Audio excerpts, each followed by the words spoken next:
बिस्मिल्लाहिर्रहमानिर्रहीम। अस्सलाम वालेकुम। आई होप आप सब लोग ठीक होंगे। आज हम लोग जो डिस्कस करने जा रहे हैं टॉपिक, वो हमारी फ़र्स्ट ईयर केमिस्ट्री का चैप्टर 3 है। उसको हम लोग स्टार्ट करने लगे हैं आज। तो सबसे पहले हम लोग देखेंगे स्टेट्स ऑफ मैटर होता क्या है।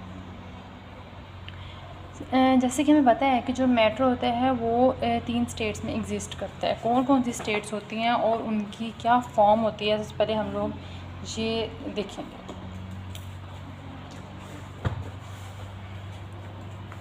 जो मैटर होता है वो 3 स्टेट्स में एग्जिस्ट करता है। सबसे मैटर एग्जिस्ट्स इन 3 स्टेट्स।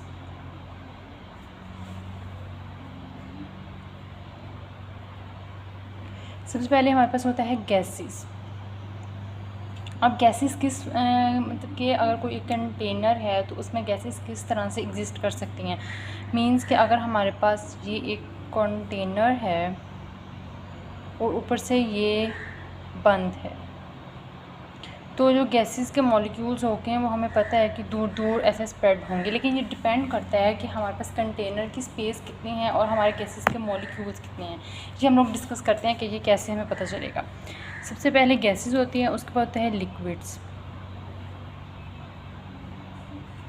लिक्विड्स जो हैं वो हमारे पास उनके जो मॉलिक्यूल्स होते हैं वो करीब करीब होते हैं एक दूसरे से एज़ कम्पेयर टू गैसेस। जैसे गैसेस में इनमें ये इंटरमॉलिक्यूलर फोर्सेस या इंटरमॉलिक्यूलर डिस्टेंस जो है वो ज़्यादा होता है एज़ कम्पेयर टू लिक्विड्स। अब लिक्विड्स में कैसे होता है कि हम लोग जैसे कंटेनर है, इसमें लिक्विड है, तो एक मॉलिक्यूल अगर इधर तो दूसरा इधर होगा, तीसरा इधर होगा, चौथा इधर होगा। इस तरह से लिक्विड्स के मॉलिक्यूल एग्जिस्ट करते हैं।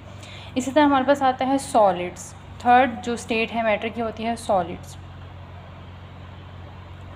ये कैसे होता है, हमें पता है कि सॉलिड ये बहुत बेसिक चीज़ें हैं कि सॉलिड्स एक दूसरे के साथ क्लोजली पैक होते हैं, उनमें इंटरमॉलिक्यूलर फोर्सेस बहुत ज़्यादा होती हैं और बहुत स्ट्रॉन्गली बाउंड होते हैं। उनको ब्रेक करना थोड़ा मुश्किल होता है as compare two liquids and gases के। अब हम लोग देखते हैं ये सब इंट्रोडक्शन में बताया हुआ है। इसके बाद हमारे पास नेक्स्ट क्या है, हम लोग सबसे पहले देखेंगे कि गैसेस की जो होती प्रॉपर्टीज़ वो कौन कौन सी हैं। सबसे पहले ये थोड़ा सा सबसे पहले हम लोग देखेंगे कि प्रॉपर्टीज़ जो होती हैं वो गैसेस की कौन कौन सी हैं। जैसे कि मैंने यहाँ पे हाईलाइट भी किया होता है, वहाँ यहाँ पे लिखा हुआ है gases do not have definite volume.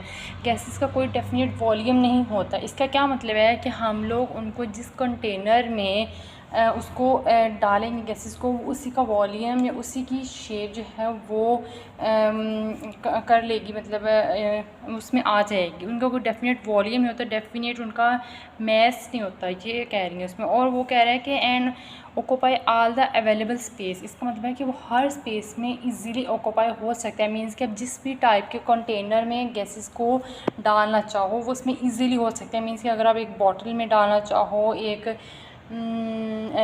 किसी भी चीज़ में, in anything, the volume of gas in the volume of the container is the volume of the container. इसका क्या मतलब है कि गैस का जो वॉल्यूम होता है वो कंसिस्ट करता है कंटेनर के वॉल्यूम पे।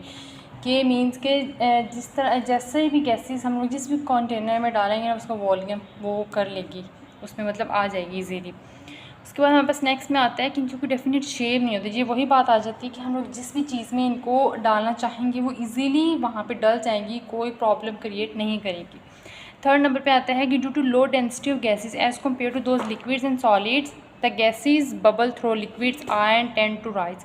इनकी डेंसिटी बहुत कम होती है। डेंसिटी हमारे पास क्या होता है, मैस ओवर वॉल्यूम। मींस के इनकी डेंसिटी कम होती है। इसका मतलब है कि मैस ओवर वॉल्यूम, मैस इनका बहुत कम होता है as compare two liquids and gases. और वॉल्यूम का हमने अभी ऊपर भी पढ़ लिया है कि इनका कोई डेफिनेट वॉल्यूम नहीं होता। इसी वजह से इनकी डेंसिटी भी बहुत लो होती है, जिसकी वजह से ईजिली एवेपोरेट कर सकते हैं गैसेस। इसके हमारे पास फोर्थ नंबर पे आ जाता है gases can diffuse and effuse this property is negligible in solids and operates in liquids as well. Diffuse and effuse का क्या मतलब होता है कि डिफ्यूजन हम लोगों ने पढ़ी हुई है पहले भी कि हाई कंसनट्रेशन से लोअर कंसनट्रेशन की तरफ मूव करना। तो ये डिफ्यूज़ एंड इफ्यूज़ का मतलब ये वहाँ पे वो नहीं है, डिफ्यूजन या डिफ्यूज़ मीन्स कि ये ख़ुद को डिफ्यूज़ कर सकते हैं, एवेपोरेट हो सकते हैं ईजीली। ये प्रॉपर्टी लिक्विड्स में है क्योंकि लिक्विड्स को जैसे हम लोग टेम्परेचर प्रोवाइड करते हैं वो in the form of gases वो भी एवेपोरेट कर जाता है, लेकिन सॉलिड्स में ऐसा नहीं होता। हमारे पास 5th नंबर पे नेक्स्ट आता है कि gases can be compressed by applying a pressure because they are have large spaces।